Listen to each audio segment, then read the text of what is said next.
Today we have some important Tesla stock news actually, and we'll go through all of today's Tesla stock news. But first, Cathie Wood sold Tesla stock again. I don't consider this particularly important, but in theory, she could let Tesla stock run until it is up to 25% of her portfolio in ARKK, and there is no limit for her other funds. She still, though, owns a lot of Tesla stock, over 10% in ARKK, which is her main fund.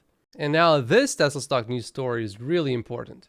Remember this guy who paid for this commercial to be broadcast on the Super Bowl? And by the way, he never showed us the inside of that vehicle, so we don't know if someone is actively pressing on the accelerator pedal, and that's why the Tesla did not slow down for that imitation of a child. He's also the guy who ran for the Senate on one issue: to ban Tesla's full self-driving technology. He's also the guy who went on TV about a year ago and said that he's not a competitor to Tesla, and then seconds later, minutes later, he admitted within that same interview that he provides technology to all major OEMs.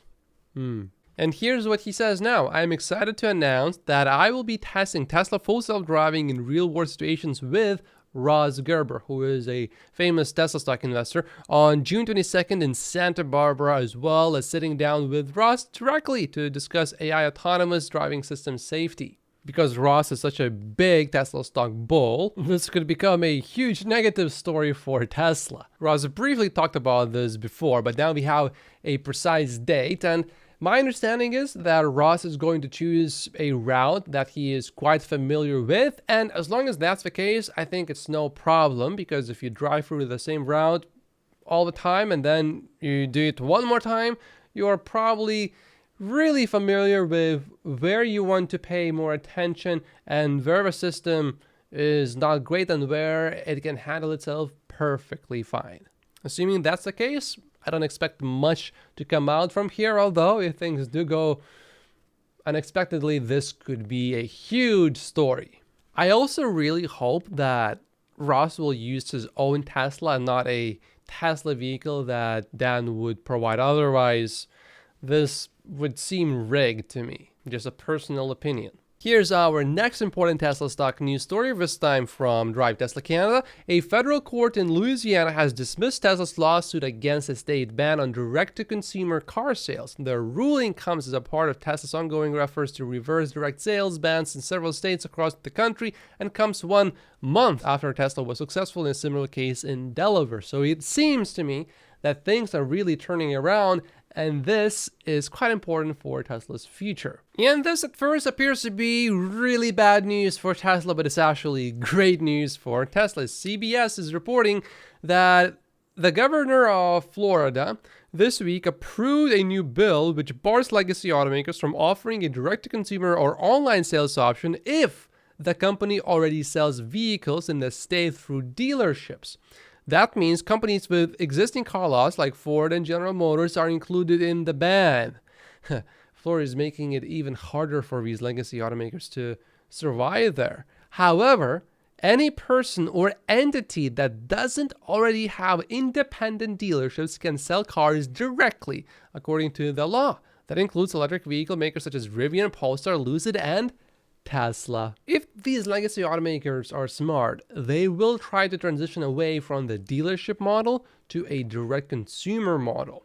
And in Florida, they will not be able to do that. If they do that in Florida, it is going to be a difficult and bumpy transition. They would basically have to make the shift immediately, which is difficult. Elon replied to this tweet by saying, "True, we rarely hear, sure, it's faster and smoother than anything else I've ever driven, but you know what would make it better? Fake engine sound and fake gears to make the ride less smooth. People just want great affordable EVs," says Martin.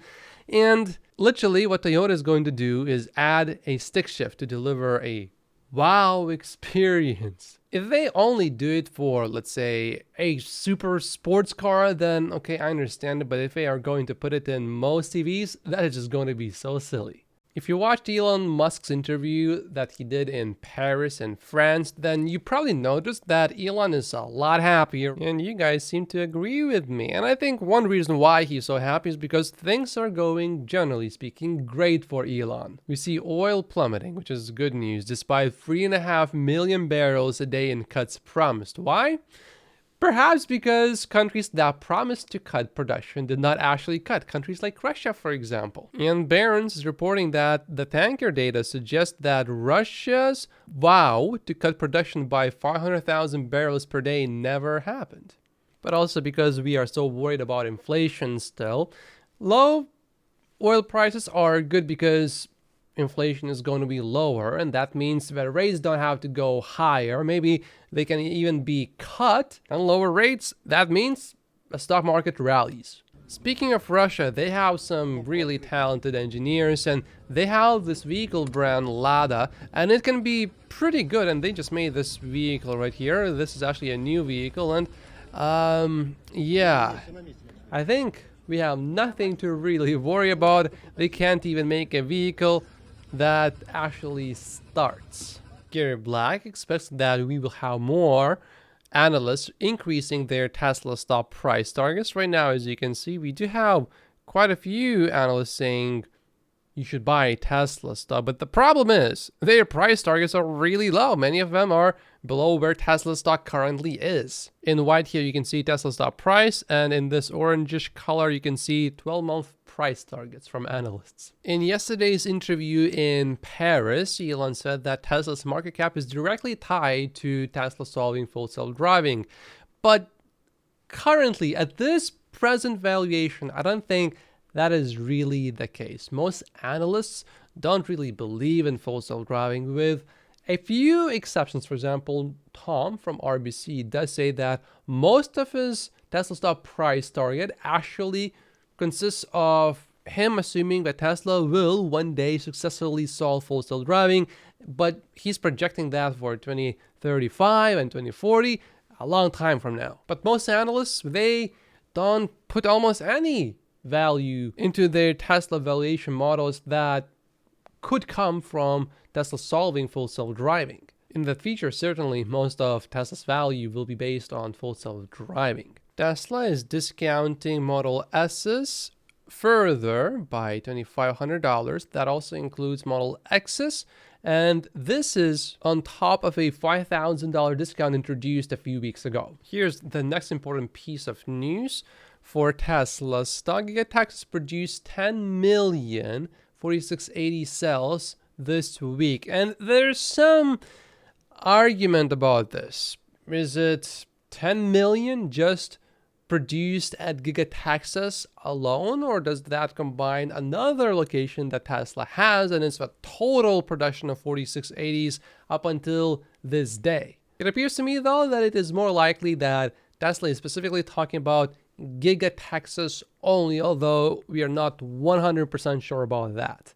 10 million 4680 cells would be enough for maybe about 12,000 Model Ys, and Troy estimates that it would be enough for about 4,000 standard range Cybertrucks. Troy also thinks specifically that this 10 million number is specifically just Gigataxes production, and it does not include the other plant where Tesla makes 4680 batteries, and I think that makes sense. Many are disappointed by how slowly 4680s are being produced. But I would like to remind all of you that Tesla did have Model 3 production difficulties at first too, so I think we give Tesla some time and it will be just fine. This is a really interesting chart.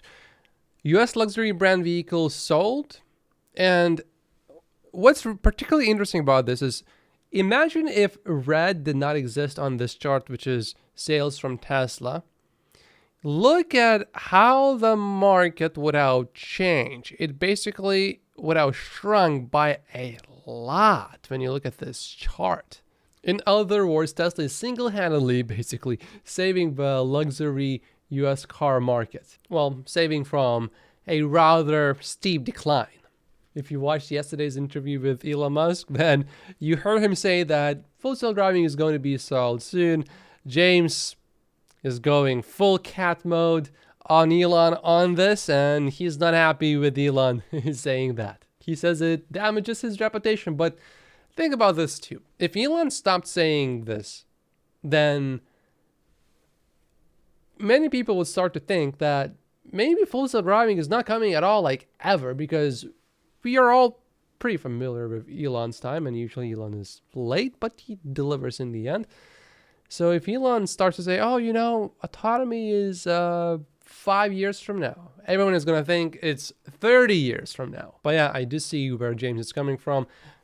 Elon should probably either just keep saying what he has been saying for a long time now, or he should just refrain from any specific time frames and just say, yeah, we are making so much progress on full self-driving. We made more progress in the last 6 months, let's say, than in the last 4 years, something like that. Like that kind of language would be appropriate, I think. We have a new picture of what appears to be the refresh Model 3 in terms of how the new lights would look in the back, and it seems that they would be a little bit more aggressive compared to the previous design.